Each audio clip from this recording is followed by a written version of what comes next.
All right, so hey guys, welcome back to this channel. My name is Phil Dean, and at this channel, we make videos all about finances and saving money. So in this video, we're going to be looking at the differences between the Tesla Type S versus a Toyota Camry SE hybrid model. And particularly, we're going to be looking at the efficiencies. I will say one thing right now, that if you're looking for a supercar, one that's fast, one that's cool, kind of like a computer to drive, the Tesla Type S is the way to go. But we're going to be looking at the efficiencies versus the electric versus hybrid, and we want to see which one is actually going to be the best one for you. So last year in America, we sold about 3.8 million vehicles, and out of those vehicles, only 269,000 were fully electric vehicles. So we can see the trend actually waning or declining. And people are getting a little leery about the full electric and charging and planning for trips and driving on road trips and going to your favorite vacation home by actually a fully electric vehicle. So we want to look at some of the things like longevity and affordability and drivability in these electric versus hybrid cars. So make sure you subscribe to the channel, turn on notifications so you don't miss my weekly videos about finances. So first of all, we want to look at price tag of a Tesla vehicle. So I recently went on the website, and a Tesla Type S vehicle right now is running right around $66,000. And the range that it could actually go or drive is about 359 miles per charge. Now, I did a little bit of cost comparison, and if you want to charge the vehicle from fully empty to totally full, you're going to pay anywhere from $11 to $39 on a slow charger, one that you plug into your home and on a 110 outlet. But if you're on vacation and you want to charge that with a fast charger, you can spend anywhere from $29 to $58 per charge. So one thing you got to realize is that superchargers do charge really fast, but when you get up to 80% capacity and you need to charge the next 20%, that next 20% is going to take a considerable amount of time. Basically, it takes about 20 to 30 minutes to charge from almost empty to about 80% on a Tesla battery. Recently, I had a friend that actually took a Tesla vehicle to Florida from Pennsylvania, and he told me that he made about 8 stops on the way down there to actually charge the vehicle. And what he did is he charged it for roughly 20 or 30 minutes, and it charged it up to 80%. And from 80% to 100 took forever, so he did not even charge it from 80 to 100%. He left the last 20% just the way it is and started on his trip again. One thing that's nice about a fully electric vehicle is you basically don't have to do any maintenance to it, like oil changes or belts or anything like that generally are involved with engines. So it kind of sounds really neat that you can just go ahead and charge it.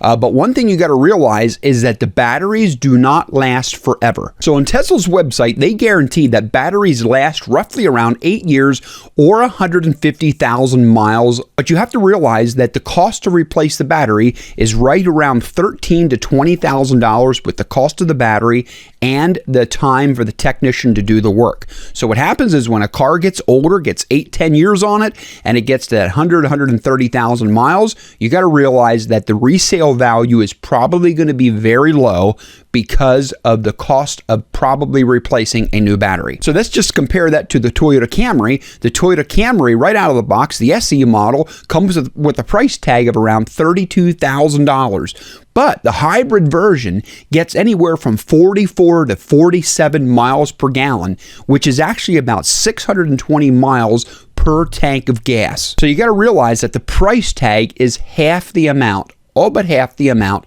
of a Tesla. And you have the battery and the engine that work simultaneously to power you down the road. And if the battery goes out or the battery is dead, the engine will take over and will actually charge the battery for you. And you're never going to have to worry about plugging in the battery or charging it overnight or planning your trips when you go to Florida. Now, the flip side of the battery warranty on the Toyota Camry, you're going to get a warranty of about 10 years or around 150,000 miles, whichever comes first. And the cost to replace them are anywhere from $2,000 to $8,000. But I did hear that some people were getting aftermarket batteries, which were actually costing a lot less. Most of the Toyotas that I know that are hybrids with high miles on are still functioning well with their battery. The capacity may not be 100% when you charge it, but it doesn't die completely, and you can still run on some battery power as well as engine power. So which one is the best for you is one that you are going to have to find out for yourself.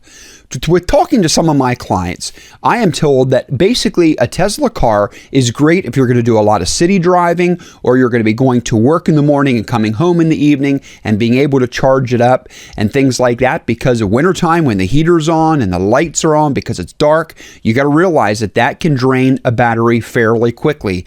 So I am told that it is best to have a kind of a local commute with the Teslas, because of their range. One thing you have to realize is that the resale value of a hybrid car, even though it has high miles on, is still pretty high.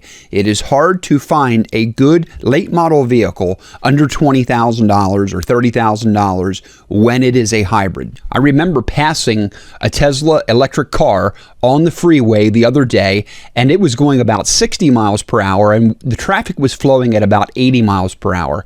And one of my friends told me that when the battery actually gets to a lower capacity, it will tell you what speed that you really need to be going in order to get to your next charging station. So I find it interesting that that a lot of people are driving a slower miles per hour on the freeway with the electric vehicles because they have to be watching their speed and their battery usage.